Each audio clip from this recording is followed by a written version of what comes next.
O desenvolvimento econômico do país é o principal desafio para este segundo mandato do presidente Lula e é o tema do nosso programa de hoje. Para conversar sobre esse assunto, nós vamos entrevistar o presidente nacional da CUT, Arthur Henrique da Silva Santos, e o professor de economia Cláudio Dedeca, do CESIT, o Centro de Estudos Sindicais e Economia do Trabalho da Unicamp. Professor Dedeca, muitos economistas levantam a questão de que o Brasil tem crescido abaixo do que outros países emergentes do mesmo nível do Brasil.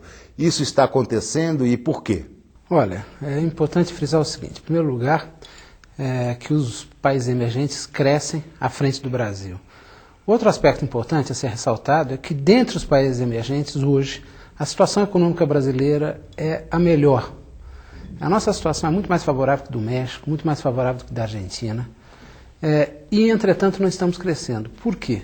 Eu diria que, em grande motivo, é por causa da política econômica. Infelizmente, nós precisamos flexibilizar essa política econômica, que significa reduzir os juros, sim, mas mais do que isso.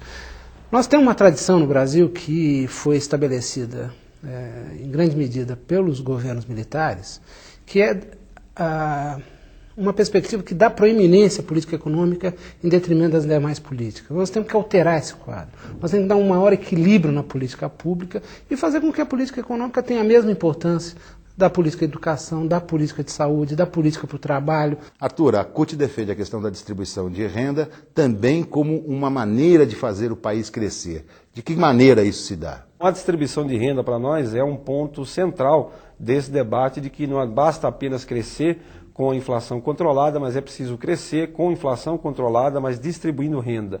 Portanto, ações como essa do salário mínimo, aumentos reais acima da inflação, uma política de valorização permanente do salário mínimo, isso ajuda, inclusive, nas próprias negociações salariais de outras categorias que não ganham salário mínimo, porque acaba empurrando, na verdade, a renda nacional para cima, né? Faz com que, inclusive, algumas categorias, como aconteceu nos últimos 2 anos, tivessem que rapidamente refazer os seus acordos, colocando inclusive aditivos, porque o piso salarial de algumas categorias estava abaixo do próprio salário mínimo que havia sido conquistado.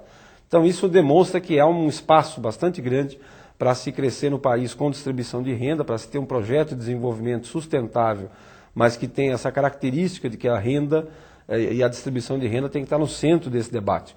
Por isso a nossa proposta, inclusive, de ampliar o Conselho Monetário Nacional, discussão sobre papel social e a função social dos bancos, tanto o banco público quanto o banco privado, uma série de ações e de propostas que vêm no sentido de colocar na mesma obsessão que se tem hoje da política econômica pelo controle da inflação, que a mesma obsessão seja dada para a questão da renda, da distribuição de renda e da geração de emprego.